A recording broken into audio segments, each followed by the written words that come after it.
अपने ब्लॉग के लिए एक प्रोडक्ट मंगाया है, जो कि मैंने फर्स्ट टाइम इसको बाय किया है और इसे अभी अनबॉक्स भी ये नहीं किया है। मैंने फ्लिपकार्ट से मंगाया है, ये आप देख सकते हैं। अभी तक ये पूरा पैक है, मैंने इसको अनबॉक्स भी नहीं किया। इसके अनबॉक्सिंग मुझे आप लोगों के सामने करनी है। ये मैंने जितने का भी परचेज किया है, इसके लिंक डिस्क्रिप्शन बॉक्स में आपको डिटेल में मिल जाएंगे। आप वहां से चेकआउट कर सकते हैं अगर आप इंटरेस्टेड हैं इसमें तो।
देख सकते हैं अभी मेरे रूम का एक लाइट, सामने का लाइट मैंने ऑन किया है और मेरे सामने रिंग आप देख सकते हैं,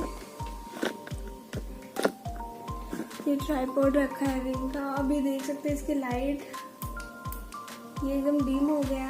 अब इसकी ब्राइटनेस जितना चाहो उतना बढ़ा सकते हो। इसमें कलर भी है, ये येलो कलर में हो गया। गाइस आप इसकी लाइट देख सकते हो, लाइट के कलर देख सकते हो मेरे फेस पे।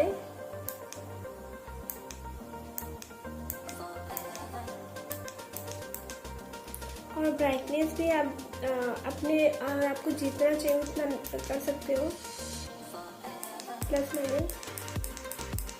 ब्राइटनेस के लिए प्लस माइनस इसमें दिया हुआ है,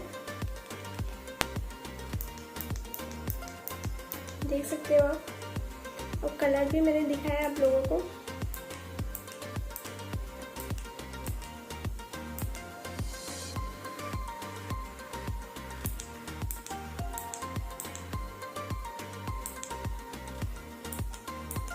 देख सकते हैं आप, ये ब्लू में हो गया, ये येलो में हो गया, ये लाइट ब्लू में हो गया। येलो ब्लू मिक्स कलर है। कलर देखें ना आप, कितना प्यारा कलर है। ये ब्राइटनेस है, ब्राइटनेस आपको जितना चाहिए उतना आप बढ़ा सकते हैं, कम भी कर सकते हैं। तो गाइस आज का मेरा ये वीडियो कैसा लगा आप लोगों को, प्लीज़ कमेंट करके हमें ज़रूर बताइए और लाइक और सब्सक्राइब करना ना भूलें। ये आज के लिए इतना ही, bye bye. Looking at my drip, looking at your drip. Mommy, look at me, oh, I'm killing it. swinging side to side and I'm killing that. Damn, your girl so